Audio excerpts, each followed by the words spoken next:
শিক্ষাৰ নামত ডিলিজেণ্ট একাডেমীৰ কলা ব্যৱসায়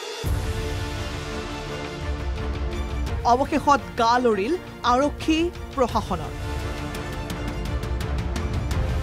ডিলিজেণ্ট একাডেমীৰ অনিয়মৰ তদন্ত কৰিব তাৰাবাৰী আৰক্ষীয়ে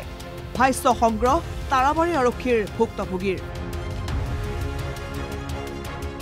শিক্ষাৰ দৰে পবিত্ৰ বৃত্তিৰ সৈতে জড়িত হৈ বৰপেটাৰ এখন ব্যক্তিগত খণ্ডৰ বিদ্যালয়ে চলাই আহিছে শিক্ষাৰ নামত কলা ব্যৱসায় এনকেটিভিত ফাদিল হৈছিল ডিলিজেণ্ট একাডেমীৰ অদ্ভুত কাণ্ড কাৰখানা বেলেগৰ নামত পঞ্জীয়ন থকা এডমিট কাৰ্ডত পৰীক্ষাত অৱতীৰ্ণ কৰাইছিল আন ছাত্ৰক ডিলিজেণ্ট একাডেমীয়ে বন্ধ হোৱা বিদ্যালয়ৰ নামত শিক্ষাৰ্থীক যোগান ধৰিছিল ৰেজিষ্ট্ৰেশ্যন কাৰ্ড বক্ৰ পথেৰে পৰীক্ষাত অৱতীৰ্ণ কৰোৱাইছিল বহু ছাত্ৰ-ছাত্ৰীক কিন্তু আজিও নাহিল বহু ছাত্ৰ-ছাত্ৰীৰ মেট্ৰিকৰ ফলাফল এতিয়া প্ৰশ্ন সকলোৰে ছাত্ৰীৰ এডমিট কাৰ্ডত কেনেকৈ পৰীক্ষাত বহিল ছাত্ৰ কাৰ নিৰ্দেশত কোনে বক্ৰ পথেৰে পৰীক্ষাত বহুৱাইছিল 9 জন ছাত্ৰ-ছাত্ৰীক আনফালে বহু ছাত্ৰ-ছাত্ৰীয়ে পৰীক্ষাৰ দিনাহে পাইছিল এডমিট কাৰ্ড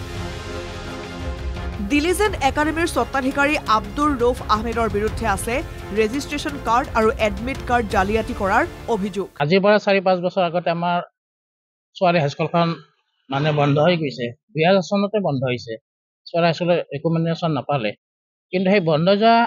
হাইস্কুলখনৰ জৰিয়তে ডিলিজেণ্ট একাডেমীৰ পৰা 45 জন ল'ৰা ছোৱালীক নাম ৰেজিষ্ট্ৰেশ্যন কৰি পৰীক্ষাত কেনেদৰে বহুৱালে এইটো আশ্চৰ্যজনক বিষয় পৰীক্ষা কেন্দ্ৰত এজন পৰীক্ষা নিৰীক্ষক থাকে এজন এক্সটাৰ্নেল থাকে ষ্টুডেণ্ট এটাই সাধাৰণ নকল এখন কৰিলে এক্সটাৰ্নেলে তেখেতক এক্সপেল কৰি দিয়ে কিন্তু তেনেস্থলত 45 জনৰ ভিতৰত 9 জন ল'ৰা ছোৱালীৰ নাম বেলেগ ল'ৰাই যদি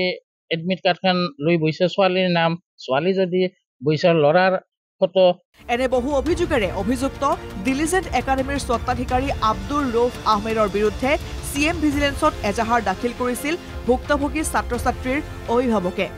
অৱশেষত CM ভিজিলেন্সত অভিযোগকাৰীয়ে দিয়া আবেদন স্থানান্তৰ হ'ল তাৰাবাৰী থানালৈ ভুক্তভোগীৰ ভাষ্য সংগ্ৰহ কৰিলে বৰপেটাৰ তাৰাবাৰী আৰক্ষীয়ে মোক কি কাৰণত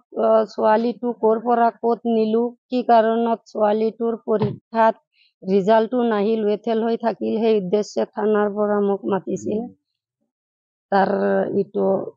তাৰ পিছত ছাৰে ষ্টেটমেণ্টটো ল'লে মই কৈ গ'লো ছাৰে সুধিছে মই উত্তৰ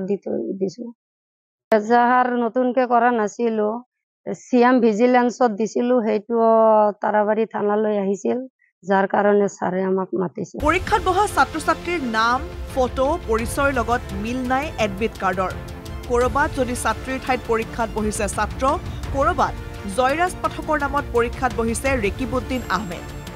এজন পৰীক্ষাৰ্থীৰ ঠাইত দুজন শিক্ষাৰ্থীও মেট্ৰিকত অৱতীৰ্ণ হোৱাৰ আছে অভিযোগ এনে একাংশ ব্যক্তিগত খণ্ডৰ বিদ্যালয়ৰ ভুলৰ বাবে বিপদত পৰে ৰাজ্যৰ লাখ লাখ ছাত্ৰ-ছাত্ৰী বদনাম হয় শিক্ষা বিভাগটোৰ সকলো দেখি শুনিও কিয় মৌন সেৱা কিংবা শিক্ষা বিভাগ